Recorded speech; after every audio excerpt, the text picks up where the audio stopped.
nga niyata karon mga igsoon as we listen to God's word. Are you excited? Amen? Okay. So, before we start delivering God's word, I would like to request everybody to please rise for a short prayer. Dalaygon ka Ginoo nintak na sa kabuntagon, Lord. Salamat Ginoo sa imong presensya sa matag usa kanamo, Ginoo. Sa praise and worship, O God, ang imong balang espiritu nagig-uban kanamo sa una-una o kasing-kasing, Lord. We continue to praise you, Lord, and worship you, O God, as we listen to your word this morning. Thank you, Lord, for choosing me to deliver your word, O God. Anoint me by the power of your Holy Spirit, and let your people inside this room, O God, fill their hearts, O God, with your word, Lord. As we go home, O God, this morning, we are spiritually filled by your word, O God. In the mighty name of Jesus we pray. Amen. Please be seated. Okay. Kumusta ang imong kasing-kasing igsoon ning takna sa kabuntagon? Are you happy? Amen. So you're happy. So, as we deliver God's word this morning, we are going to start with a very important question. Doon na tayo isa ka pangutana mga igsoon, nga atong ipangutana sa atong kaugalingon. Matag-usan nato. The question is, what is life's biggest challenge I am facing right now? Unsay pinakadakong hagit mga igsoon, nga imuhang giatubang karon sa imong kinabuhi. Kitang tanan, doon na may mga hagit, di ba? That's why we need to be strong every day sa atong kinabuhi mga igsoon. Not just strong physically, mentally, emotionally, but above all, spiritually. So, kumusta man ang imong kasing-kasing? Nianhi baka karong buntaga nga malipayon ka, nga modaig sa atong buhi nga Dios, mupasalamat kaniya, maminaw sa iyang pulong. Do you still have that excitement in you today? Dili ba ang imong pag-anhi karong buntaga mga igsoon tungod lang kay buluhaton kanini mo matag Domingo isip Kristohanon? Amen? So that is something that we need to reflect this morning mga igsoon. What is the biggest challenge I am facing right now? Kumusta ang kahimtang sa imong kasing-kasing? Malipayon bagyog ka tinuod or dili? Or partially lang? Okay. The biggest challenge today faced by almost all people around us, whether Christians or non-Christian, is the so-called toxic realities. Next slide, please. Toxic realities. Okay? Okay.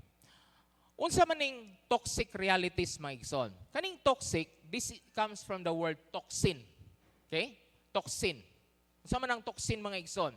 Sa atong kinabuhi karon mga igsoon, dili gyud nato kalikayan nga naay mga toxin musulod sa atong lawas. Ngano man? Because we are now in the age of multiplication. Okay? Unlike sa unang panahon mga igsoon nga ang mga tao tanan nilang gikaon puro presko. Amen? Utan, karne, bisag unsa na lang puro presko tanan, naturally grown. But because sa pagdaghan sa populasyon mga igsoon, kinanglan nga ibalansi ang supply ug demand.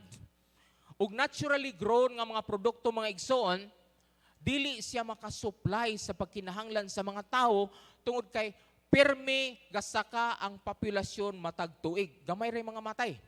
Amen? So, there is a need to induce. Kinanglan i-induce. Ang manok sa una, imbis padak-on ni mga ibutang nato tunga sa tuig, karon kinahanglan 45 kaadlaw na lang. Ay pila to ang gingon?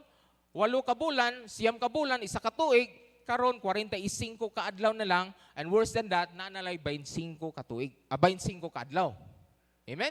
So kinahanglan i-induce gyud siya. So, as we eat this type of food mga igsoon, we are allowing toxins to come into our body. Okay? Now, it is very important for us to get rid of toxins that comes into our body. Why? Because this does not only destroy you physically, mentally, emotionally, but it can also kill you. Amen? Now, several years ago mga igsoon, pipila ka tuig nilabay, there was this patch that was developed in Japan. Kani siya mga igsoon, dunay tambal ani sa sulod. Nga imong ibutang sa imuhang tiil, dinhi, overnight, then as you wake up in the morning, imong tangtangon, while you were sleeping, kani siya, muni siya mo absorb sa mga toxin sa imong lawas. Okay? Muni siya mo absorb, iyang ipagawas ang mga toxin sa imong lawas. Why we need to get rid of toxin? Because it will not only destroy you, it can kill you. Okay?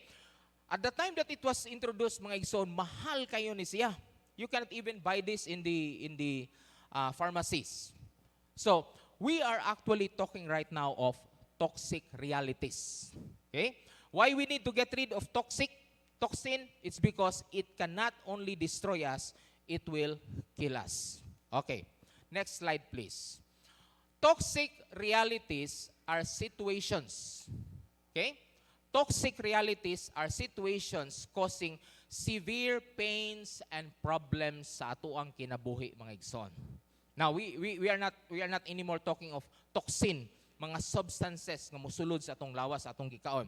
But we are talking of toxic realities. Can I ask somebody to maklaro ba ninyo?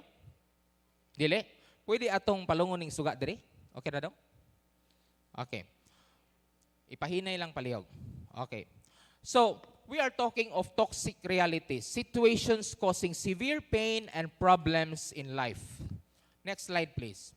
Our toxic realities are not people problem, but a problem of the heart. Amen? So, nasayod ta mga igsoon nga, daghan kayong mga tao nga samukan sa atong kinabuhi. Have you encountered that? Naay mga problema ang moabot sa atong kinabuhi, mga igsoon, tungod sa mga tao sa atong palibot. Di ba? Nasayod ta karon ang Russia ug Ukraine nag-away. Anong nag-away man ni sila? Naghatag siya toxin sa katawhan sa palibot. Okay? Toxic realities are not people problem. Okay? But rather a problem of the heart. Okay? Now, karon mga igsoon, akong balikon og pangutana. Kumusta man ang imong kasing-kasing karon? Dili ba siya puno og toxin? Is it filled with so much toxin? Ngano man mga igsoon, because it is very important for us to know the realities of our heart.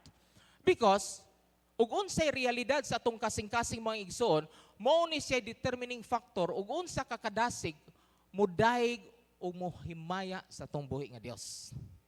Amen? Di ba? Mag-praise and worship ta, dapat mo kanta gyud tag maayo. Dapat mo sayaw gyud tag maayo to the fullest extent sa atuang kasing-kasing. But as you can see, if you have observed some people, dili sila makabuhat sa ingon ana mga igsoon, it's because there is a condition inside the heart. And that is what we call toxin. Okay. Now, next slide please. A lot of people today are suffering from toxic emotions.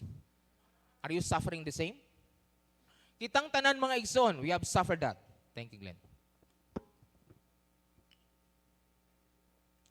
Toxic emotions. Okay, toxic emotions. Like worry, anxiety, and fear. Worry, anxiety, and fear are the number one mental disorder happening to many of us today, even Christians. Would you agree? Mo agree ba mo mga igsoon? Happening to many of us today, barring us from performing our God-given function and purpose in life. Nasayid ba mo mga igsoon?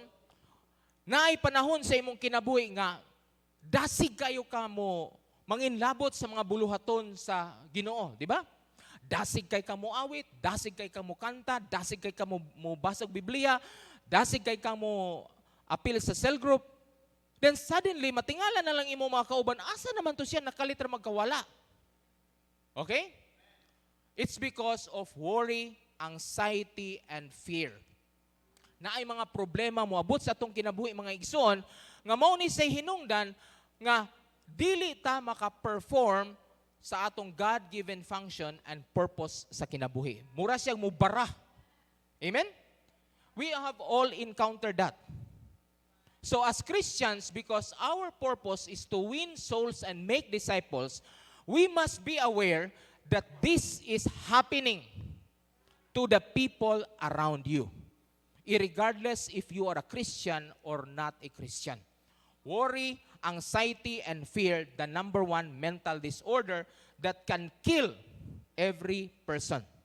So, ug naa kani nga kahimtang mga igsoon, importante gyud nga mapahigawas ka niini in order for you to continue performing what God intends you to accomplish. Dili nimo mapadayon mga igsoon ang imong buluhaton diha sa Ginoo for as long as ang imong kondisyon sa imong kasing-kasing dili ka mapahigawas sa tanang mga worries, anxiety o kahadlok sa imuhang kinabuhi. Okay. Toxic emotions include panic attack, anxiety disorder, traumatic stress disorder. Amen? So, kitang tanan, giigo ta sa yawa. Kaning panic attack, anxiety disorder, traumatic stress disorder, this comes in different forms sa atong kinabuhi. Ug asa ang imong weak point sa imong kinabuhi mga igsoon, didto ka tirahan sa yawa aron mabalintong ka ug dili ka makapadayon sa imong buluhaton para sa Ginoo. For some people, diha sila atakihon sa pinansyal nga bahin. Amen ba? Kitang tanan, igugid na, di ba? There are some people atakihon sa ilang physical nga bahin. Tagaan kag balatian. There are some people, igon ka sa imong relasyon sa imuhang igsoon, sa imuhang membro sa pamilya. Bisag kinsang tawhana, pwede na imong mahinagbo, amigo karon ugma kaaway. Okay?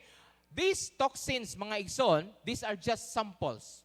These are toxic emotions that destroys you as a Christian. Okay. All of this affects the heart. Amen? Ang tanang toxic emotions, mga igsoon, this will affect your heart. This will affect my heart.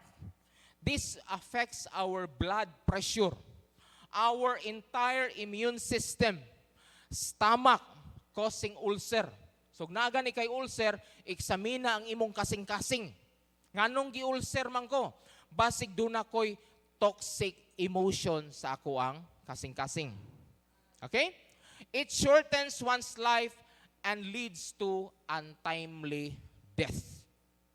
Muna ang mga igsoon na ay mahibawan na to o mabalitaan na to, mga tao nga nikalitrag kamatay. Wa man to siya magsakit. Pero di ay ito sa sulod sa iyang kasing-kasing, sa dugay nga panahon igsoon, iyang gidaladala ang iyang gitawag na toxic emotion. It does not only affect your physical body. Take note, ang toxic emotion mga igsoon, it does not only affect your physical body. It will also harm your relationship with the people around you. Amen? Your family members and your relationship with God. Di ba? Kanang na kay toxic emotion mga igsoon, aside from the fact that you are suffering it personally sa imong kinabuhi, nakaapektar po ka sa kinabuhi sa ubang tao. Nganuman, tanawa, og ang inahan magsapot-sapot sa panimalay. Maapektahan ang mga bata, di ba? Maapektahan ang amahan. Hantod magkagubot silang tanan because of toxic emotion. So, it will also affect your relationship with God. Daghan kayong mga pamilya, mga igsoon, dili makasimba. Dili na lang mo simba. Kay muanhin na untag simbahan, gaaway. Muapil na unta og encounter. Along the way, naglalis, nag-away, ni pauli na lang. Because of toxic emotion. So anxiety, remember as parents, anxiety produce anxious parents. That will inevitably produce anxious children. Amen? So, importante gyud kayo nga kitang mga ginikanan, we have to get rid of toxic emotions. Why? Because toxic emotions will lead us to become anxious, and because of anxiety, it will affect our children. Okay. Children eventually copy the worries and anxiety of their parents. Maunay hinungdan mga igsoon. Kamo mga batanon, di ba? Mga batanon, nasinati ba na ninyo? There are times sa inyong kinabuhi sa inyong pamilya nga ang inyong mama o papa mag-away. Kamo pod maapektahan mo, di ba? Kita pod kaniadto, mga hamtong karon, atong mga ginikanan mag-away. Ug unsa ta karon, ug unsay kahimtang sa atong kasing-kasing karon mga igsoon, there is a significant percentage of that nga nai-influensya sa atong mga kagahapon. Amen? So, as we grow, we carry it along. Unya atong i-download sa atong mga anak. Ang atong mga anak i-download na pod sa ilang mga anak hangtod sa hangtod. That is why it is very important to cut toxic emotions. It is very important that we Christian parents understand the need to learn how to manage toxic emotions. Now take note, we cannot get rid of toxic emotions. We cannot get rid. It is only a matter of how we are going to manage toxic emotion. Anxiety and worry, because the way we handle worries and problems will impact our children. Amen. Now, unsa may desire sa Ginoo sa atong kinabuhi mga igsoon? God's desire is for us to obtain healthy emotions. Amen? Maunay tinguha sa Ginoo sa atong kinabuhi. That's why in Galatians 5:22-24 it says, "But the fruit of the Spirit is love, joy, peace, patience, kindness, goodness, faithfulness, gentleness, and self-control." Ang desire sa Ginoo sa atong kinabuhi mga igsoon, nga kita malipayon. Amen? God's desire is for us to have healthy emotions. Ang pangutana mga igsoon, naa ba kanimo ang balang espiritu? So that you can claim that you can have the fruit of the Spirit. Muna pinaka-importanting pangutana. So sa panahon sa imong kinabuhi, nga ang imuhang kasing-kasing, doon na kay dautang pagbati, toxic emotion. It is high time for us to evaluate our relationship with God. Naaba ko sa Ginoo karon, naaba ko sa mga maayong kamot sa atong buhi nga Dios. Amen. Now, not all emotions are bad. Emotions are not bad. Not all of them are bad. Emotion is something that is invented by God. Amen? It's what makes us human. Munang nahimot ang tao, tungkol kay doon na tayo emosyon. Pero wala ganitay emotion mga igsoon, mura kag patay. The only question is, what kind of emotion do we have? Do we have a positive or a negative emotion? So, kumusta karon ang imong kasing-kasing igsoon? Kumusta karon ang imong emosyon? Do you have a positive emotion or a negative emotion? If you have a negative emotion, pila ka tuig na ninimong gidaladala igsoon? Siguro kanato nga niya dinhi karon, murag dili siguro dako kay problema. Pero sa mga tao nga wala diri karon mga igsoon tuas gawas, that we long for these people to come join us in praising and worshiping the Lord. Kumusta ang ilang kasing-kasing? We are pretty sure that they have a negative emotion. So, positive or negative emotion. So, how do we often deal with emotions? Unsaon nato, kalabanan mga igsoon, unsaon nato pagmaneho ang atong mga emosyon? For some, they deny their own emotions. They think that emotion is not important. Okay? Naay ka nang gitawag natong self-denial. Dili importante na. So, naay problema, dili na ko na hunaw-naon. Is it correct? Is it right or wrong? It is wrong. Okay? Now, You will learn that later on. But for others, they allow their emotions to control their lives. Una mga igsoon, if you have negative emotion, do not allow it to control your mind. Do not allow it to control your life. Nga naman, mahimo kining hadlang, mahimo kining babag sa imong Kristohanong kinabuhi. Mao na nga, bisag unsaon ka paghigugma sa Ginoo, bisag unsaon pagtagbo ang imong pagkinahanglan, pakanon kang matag-adlaw, tagaan kaniya kinabuhi, tagaan kaniya libreng hangin, dili gyapon ka makabaton og mapinasalamaton nga kasing-kasing. It is because you have a negative emotion. You allow your negative emotion to control your life. Amen. So what is our topic today? Our topic today is entitled, Overcome Anxiety, Live Free. Amen? Gusto ba kang mahimong gawas nung karong adlaw mga igsoon? Overcome your anxiety, live free. For as long as naa kay mga toxic emotion mga igsoon, dili ka makaingon nga gawas nun ka. It's because wherever you go, mag-uban-uban gyud na nimo. Dala-dalaon gyud na nimo. Mura sama ra pod ka og usa ka piniriso nga naas prisuhan. Ang piniriso nga naas prisuhan mga igsoon, posible pagani nga malipayon.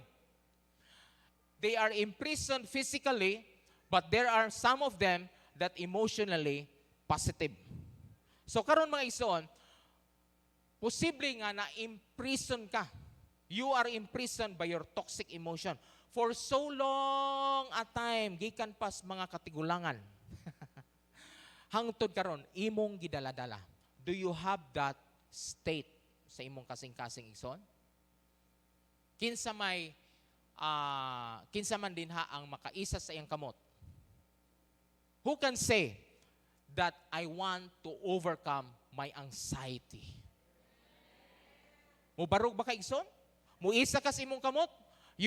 Can you surrender it to God? Nga karong adlaw, Ginoo, akong i-surrender ang akong anxiety, akong toxic emotion. I want to overcome this and I want to be free. Amen. So, are you excited? Okay. How do we overcome toxic realities or anxiety? 4 R's. 4 R's to remember to overcome anxiety. First, realize. The first R is realize. We have to realize that we all struggle with anxiety. Okay? Dili na siya nimo pwedeng i-deny igsoon. You have to realize that we all struggle with anxiety. The second R, root. Establish the root of the problem. Okay? The third R, recalibrate your mind. Recalibrate your thinking. And the last, recognize that there is God.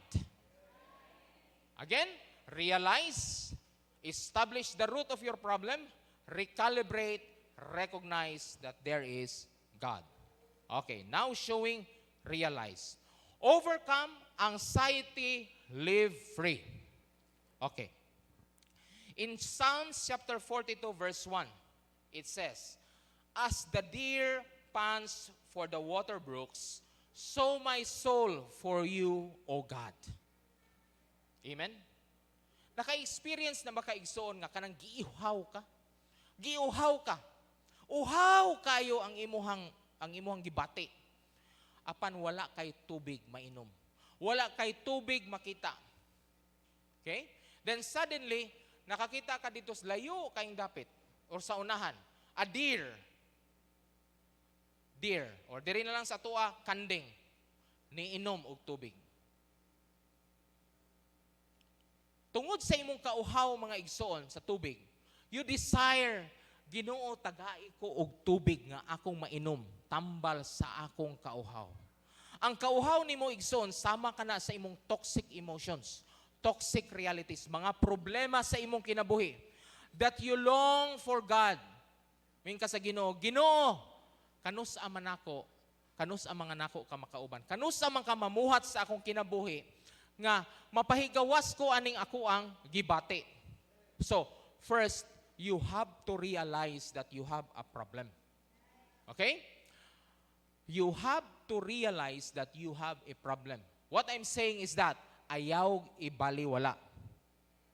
In Psalms chapter 42 verse 2, it says, "My soul thirsts for God, for the living God. When shall I come and appear before God?"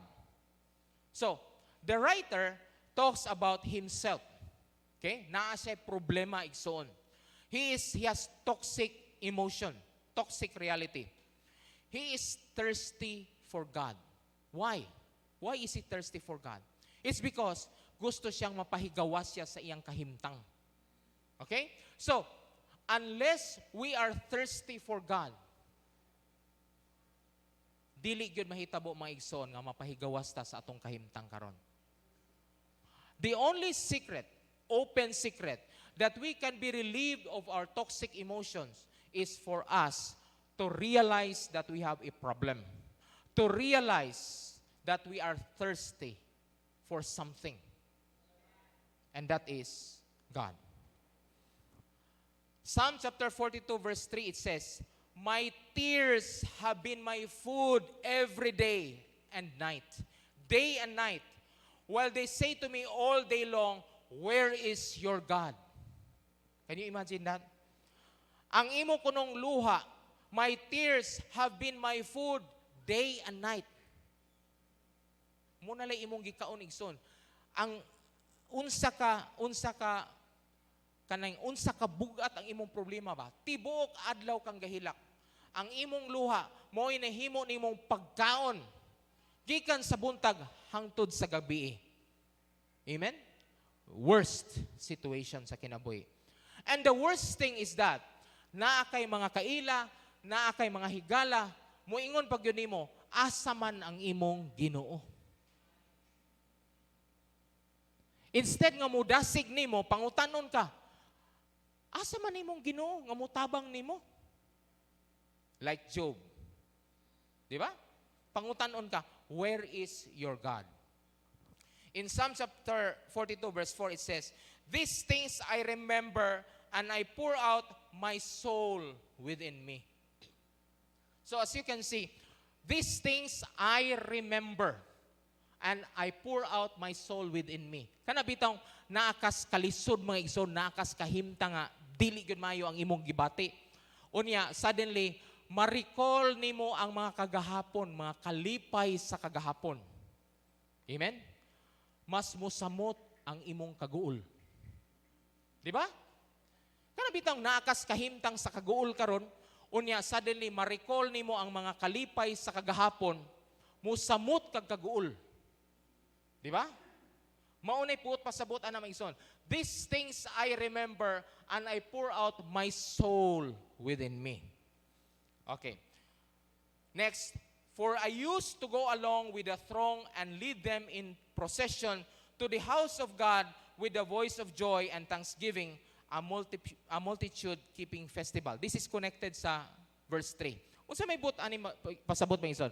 "For I used to go along with the throng and lead them in the procession to house of God." Kaning gasulat ani mga ison, possibly worship leader ni siya. Worship leader ni siya kaniadto. Na hinumdum siya man kaniadto, malipayon kay siyang nagbarog diri. He is leading people to praise and worship God in the songs. Okay? In the house of God with the voice of joy and thanksgiving, a multitude keeping festival. Sadya kayo ang iyang kagahapon uban sa mga tao sa tumbuhi nga Dios. Pero karon depressed kay siya sa iyang kinabuhi. If you remember all of this mga igsoon, musamot kalisod, musamot ang imong problema, maghuna-una ka sa imong kagahapon. In verse 5 it says, next slide please. "Why are you in despair, O my soul? And why have you become disturbed within me?" Okay? "Hope in God, for I shall again praise Him for the help of His presence."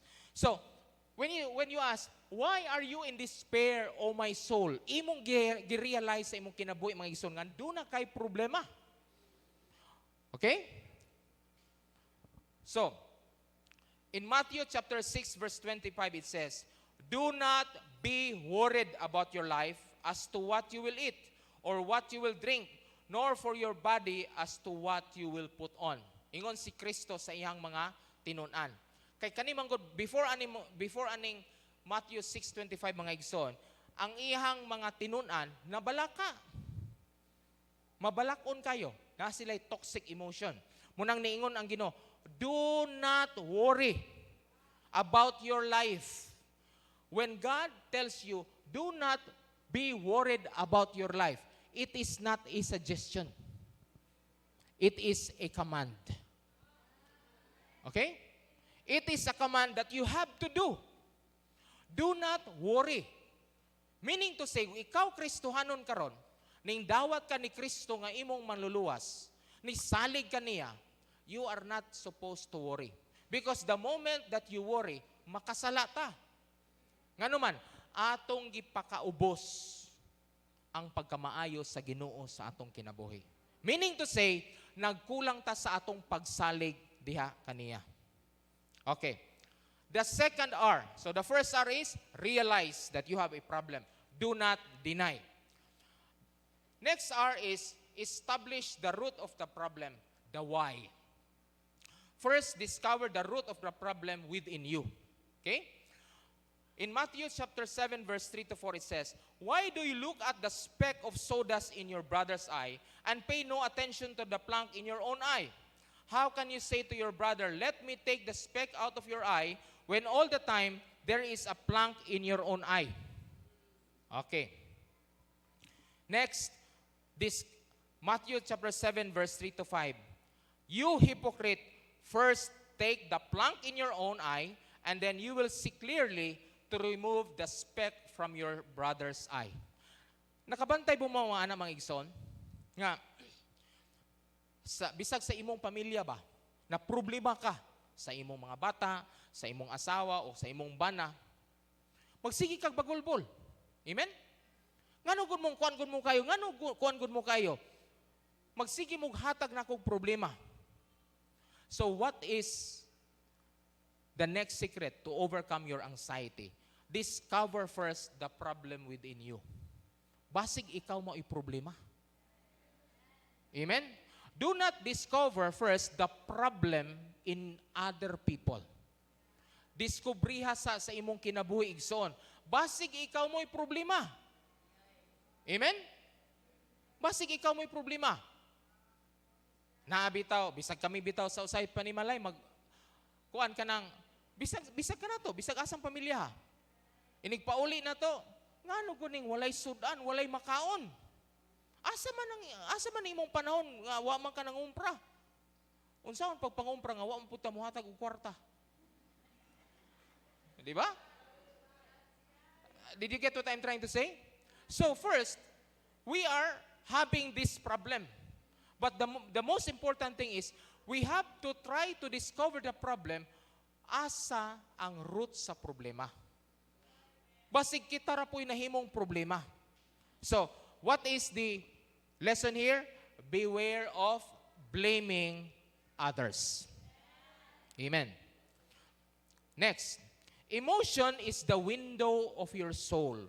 It reveals to others what is going on inside you. Our spiritual health and emotional health are interrelated. They go together.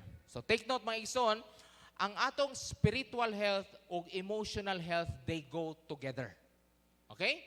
So, ug unsay kahimtang sa imong kasing-kasing karon, sa imong espiritu, mao pod na ang imong emosyon. Amen? So, sa imong pagkanta, pagdaig sa Ginoo mga igsoon, malipayon bagyog kang nikanta niya. Malipayon ba ka sa imong pag-awit? When you praise and worship God sa atong mga pagkanta, tinuray bagyog kang malipayon. Your spiritual health will determine your emotional health. Spiritual maturity has everything to do with emotional maturity. Amen? So doon ay example mga igsoon. Kani ko nung maestra, kani ko nung isa ka leader nga nagsangyaw, nagkuan kaning nagtuon og Bible study sa iyang mga kauban. So siya mo'y galid. Then suddenly he was questioned. Nasuko. Amen? Nasuko ang iyang gitudlo Bible study. Amen? So, spiritual maturity has everything to do with your emotional maturity.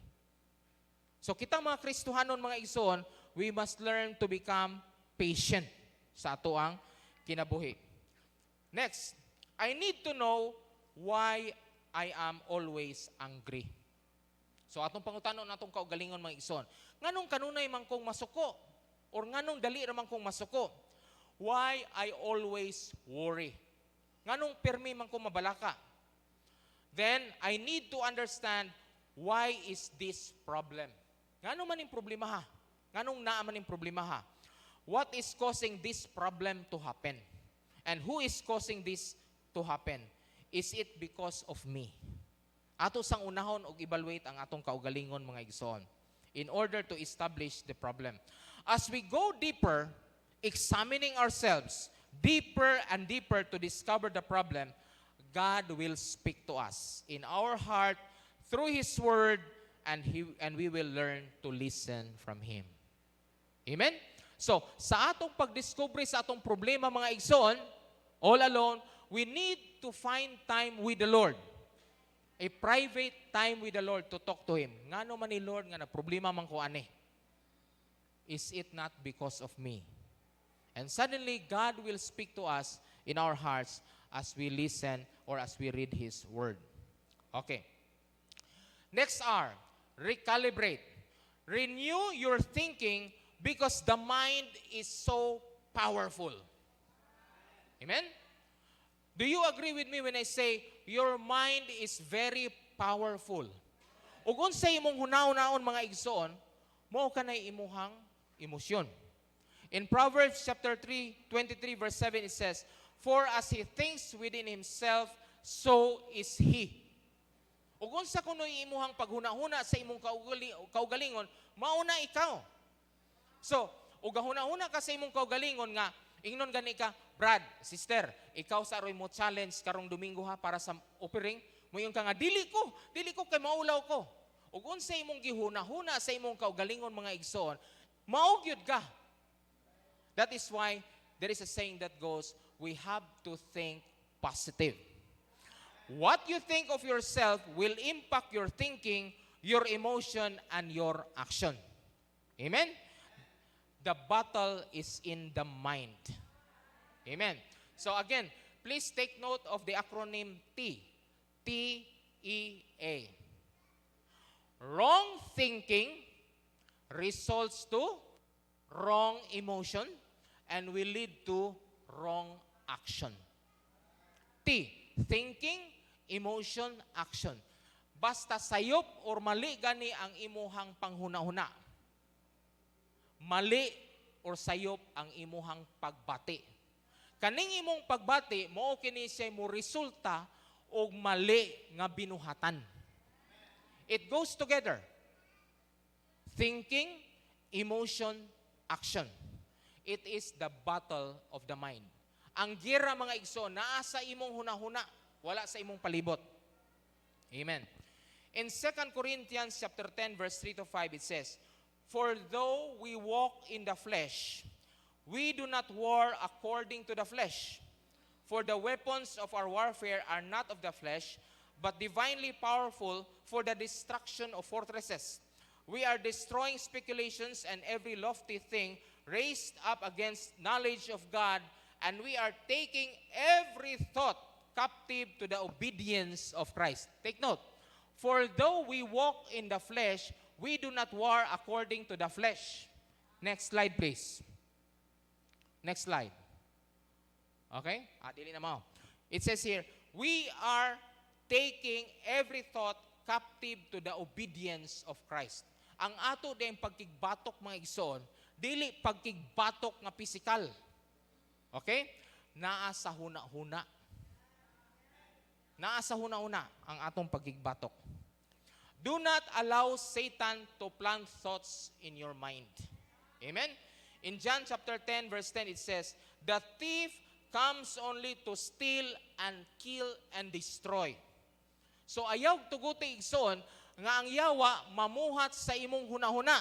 Nganuman, the moment that you are influenced by Satan, he will inject wrong thinking that will result to wrong emotion and will eventually result to wrong action. Okay. So, in Romans chapter 12 verse 12 it says, "And do not be conformed to the pattern of this world, but be transformed by the renewing of your mind." Okay? So, how do we renew our mind? We have to be transformed, mga igsoon. Recalibrate. We have to recalibrate our mind. Atong ipadaplin ang mga dautan nga panghuna-huna. Kay ang dautan nga panghuna-huna, iya ka na sa yawa. Amen. So, how do we renew our mind? We have to examine and recalibrate our thinking. First question, is this biblical? Kaning akong gihuna-huna karon, is this biblical? Maayo ba ka ni? Is it the truth? Atong pangutanon ng atong kaugalingon mga igsoon. Every time we think of something that will lead to our emotion and will lead to action, mangutana tas atong kaugalingon. Is this biblical? Is this the truth? Do they conform to God's word? Or are they worldly values? Amen? So kita mga Kristohanon, nasayod taan ang mga igsoon. Pero there are times sa atong kinabuhi nga kita mismo mapandol. Okay? Mapandol ta. It's because magpadala ta sa ato ang gibati. Mao din na, karon ko nakarealize, ayaw pagpadala sa imuhang gibati. You have to consult God every time you have toxic emotions. Okay. We have to recalibrate our thinking through God's word, again, because wrong thinking produces wrong emotions. Wrong emotions result to wrong actions. Okay. Now, dunay sugilanon sa 2 Samuel chapter 10 verse 1 to 2 mga igsoon. Very important for us to read. Now it happened afterwards that the king of the Ammonites died, and Hanun his son became king in his place. This was during the time of David, panahon ni Haring David. Okay? Si Haring David, siya mo'y hari sa Israel. Kining si King Ammon, mao ni siya hari sa Jordan, part of Jordan, to present day Jordan, mao kanang mga Ammonites. Namatay si King Ammon. So, ang nipuli ni King Ammon, si Hanun, ang iyang anak. Hanun, his son, became the king in his place. Now, what happened? Tungod sa kay si Haring David, siya man ang hari sa Israel, David said, I will show kindness to Hanun, the son of Nahash. Okay? Ang katong hari sa Ammonites mga igsoon, si Nahash to. I will show kindness to Hanun, the son of Nahash, just as his father showed kindness to me, says David. So David sent some of his servants to console him concerning his father. Di ba? Okay, karon.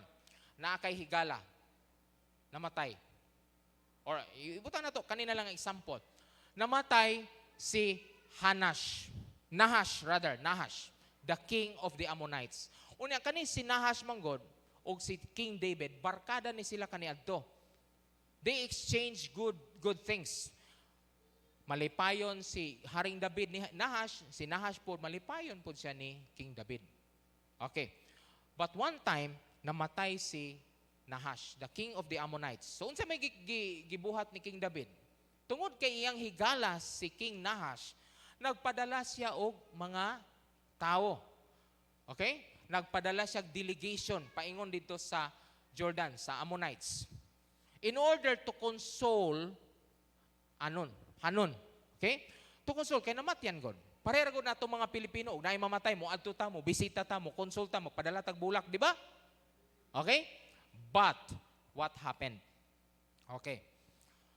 But when David's servants came to the land of the Ammonites, the princess of the Ammonites said to Hanun, their lord, do you think that David is honoring your father because he has sent consolers to you?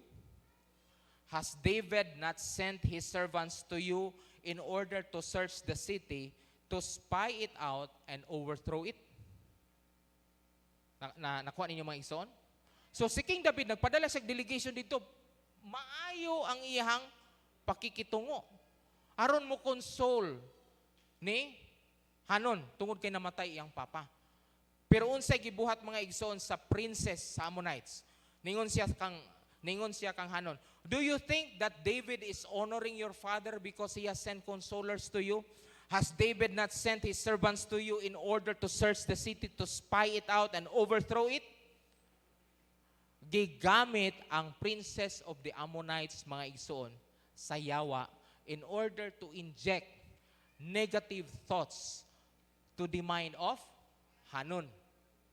Nakakaroon mga igsoon, unsa may nahitabo. Si Hanun po unta sa iyang pagkahari, unsa may imong buhaton. You have to verify. You have to ask question. You have to interrogate these people. Unsa may katuyuan nganong niaman mo dire? Mo spy pud siya. Di ba? Pero without validating, unsay nahitabo mga igsoon, ningon siya, so Hanun took David's servants and shaved off half of their beards. Iyang gialutan ang ilang mga bungot. Okay?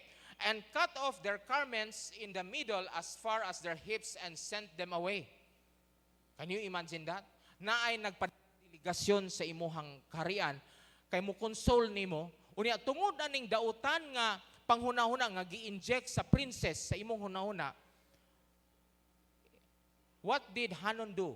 He embarrassed the consolers. Iyang gipakaulawan. Giunsa niya mga igsoon, iyang gialutan ang ilang mga bungot. Dayon human, gihubuan o giputol ang iyang mga sinina, hantod nangaulaw sila kay wala nay tapis ang ilang mga private parts. Then they sent them away. Can you imagine that? Iyang gi-embarrass ang mga bisita.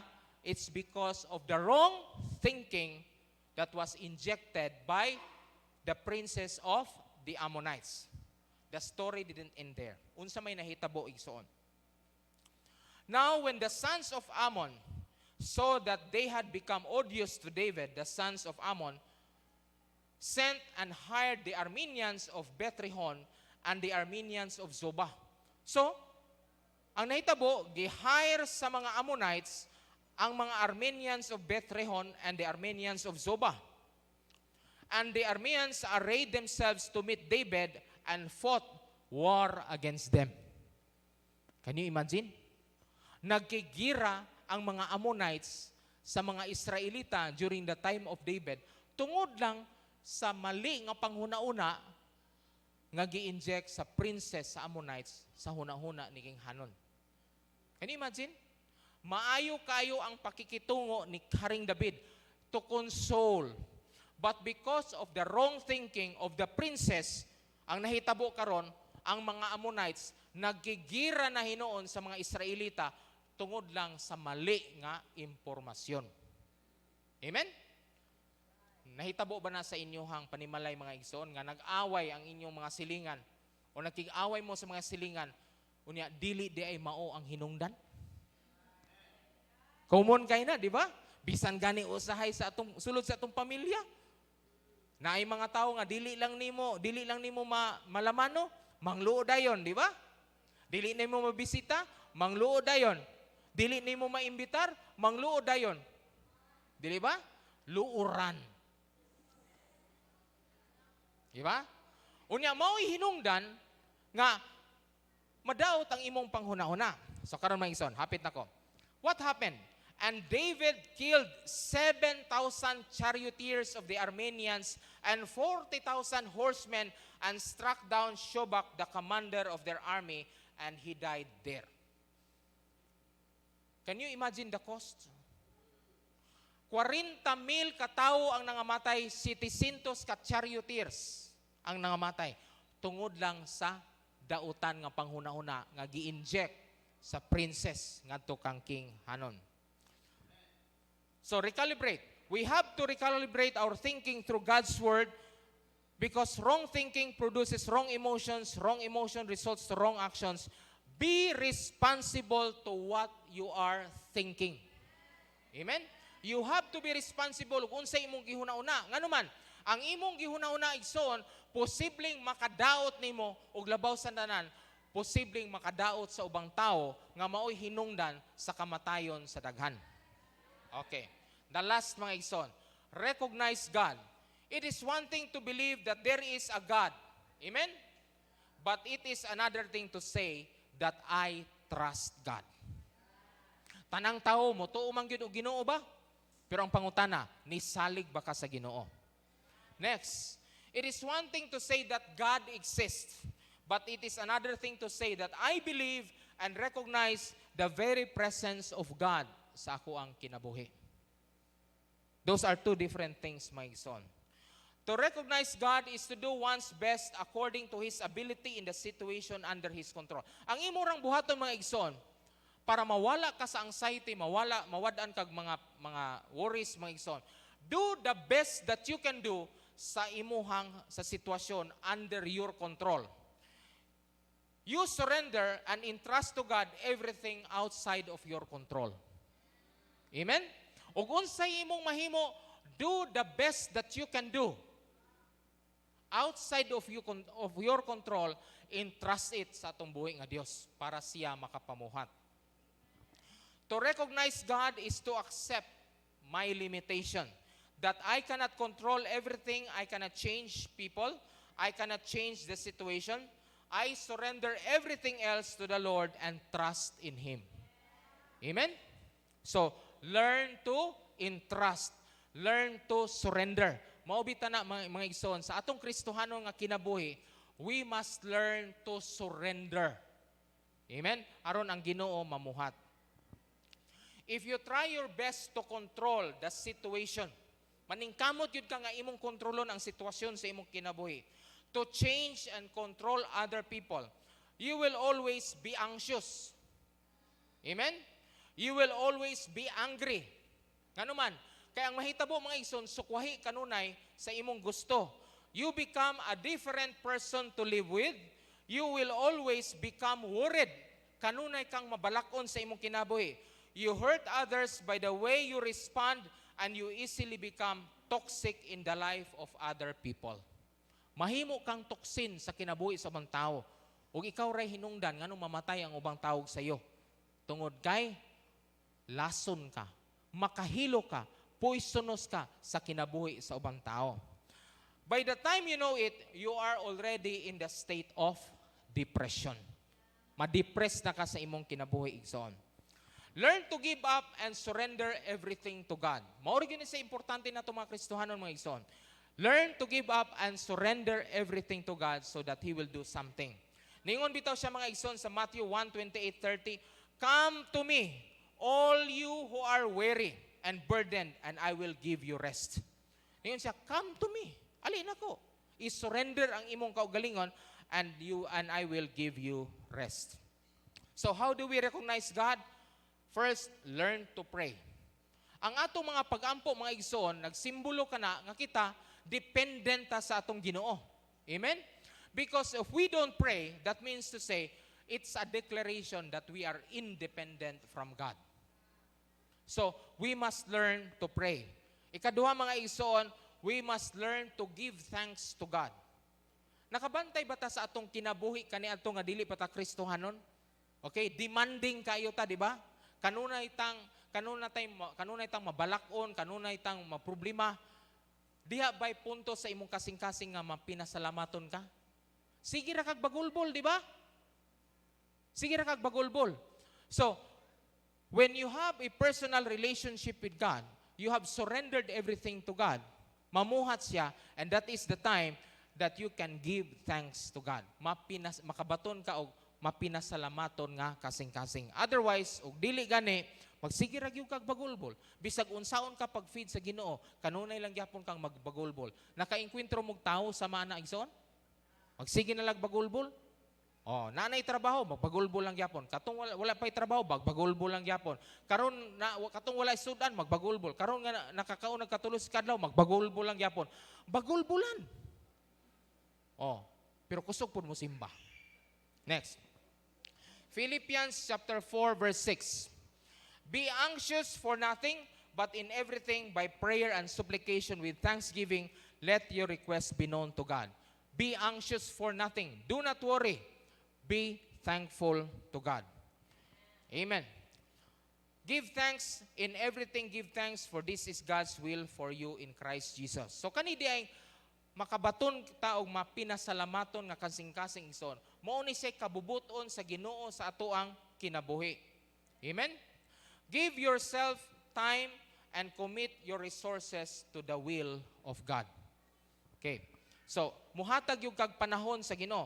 So when you recognize God, that He is God sa imong kinabuhi, number 1, you learn to pray, mapinasalamaton ka, kanunay kang mubasa, maminaw sa iyang pulong, you give yourself, you offer yourself to Him, your time, and you commit your resources to the will of God.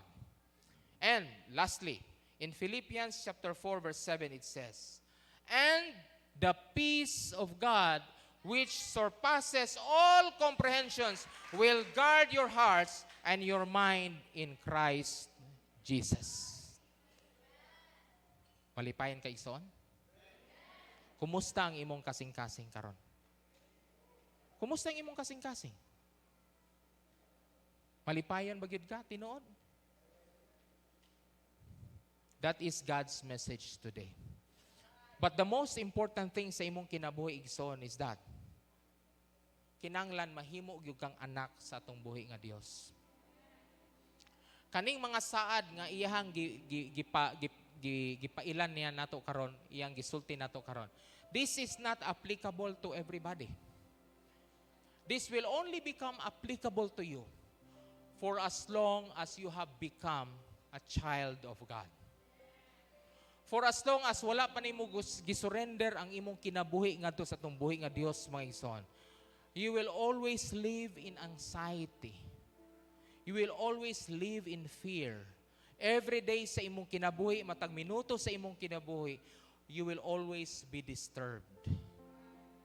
Karong takna mga igsoon, I have a challenge for you. Are you willing to surrender to Jesus? Kinsa may mga bisita nato karong adlaw mga igsoon. Hagit ni, this is an invitation para sa imuha.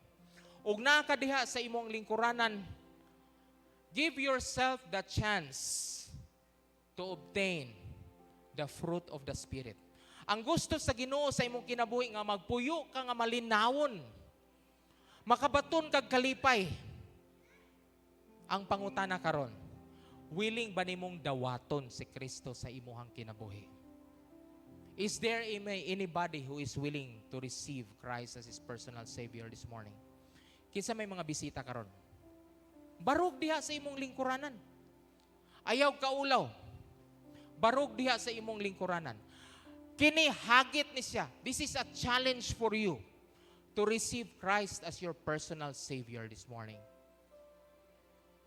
Ayaw langana ang imong kinabuhi. Ayaw langana ang imong panahon. This is the only time. Come up front. I invite you to receive Christ as your personal Savior this morning. Ayaw langana igsoon. O gusto kang makabaton og tinuoray nga kalipay. Amen. Please receive Christ as your personal Savior. Be a child of God. Be a child of God.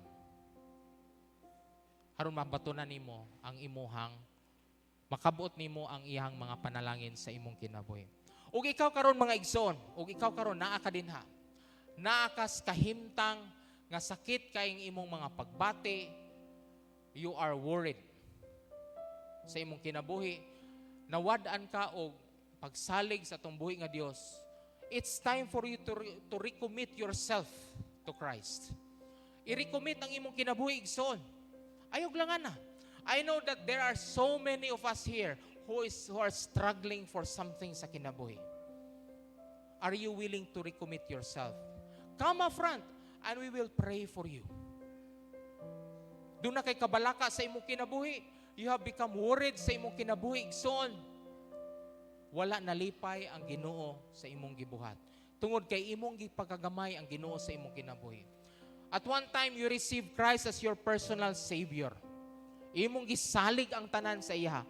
Batungod sa mga sirkumstansya mo niabot sa imong kinabuhi, nakapangutan na ka sa imong kaugalingon. Na yo'y Ginoo. Tinuod ba gyud nga naay Ginoo? Yes. Tinuod nga naay Ginoo, mga igsoon. You cannot expect that in the end times everything will go back to normal, that there will be peace and harmony everywhere.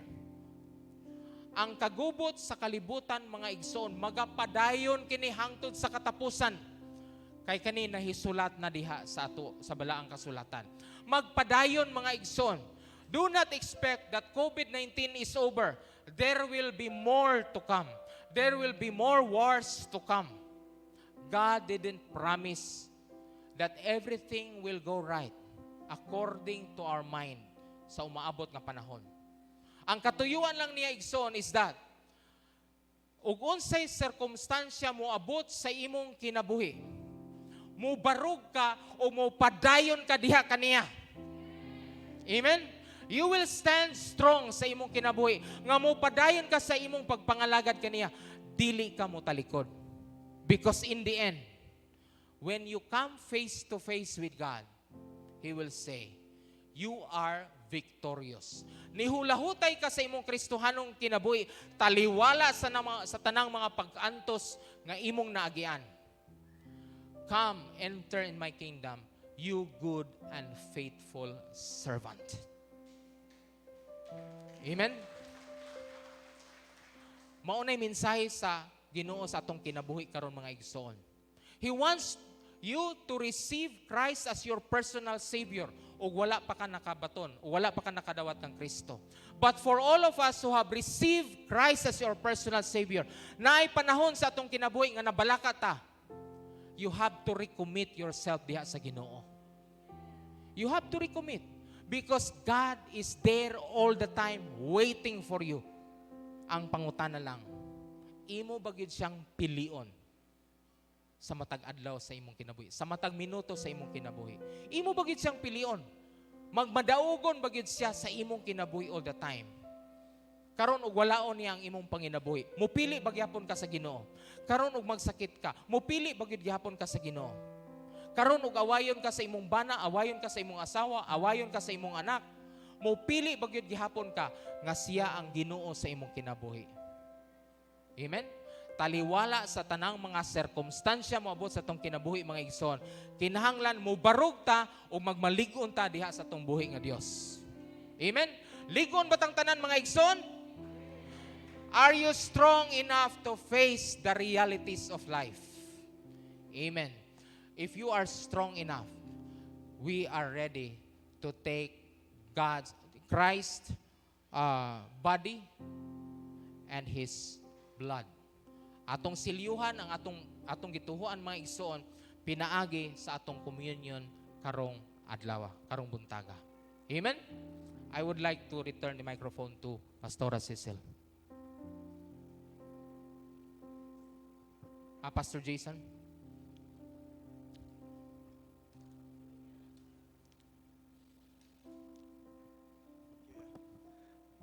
This morning we will be having our Holy Communion.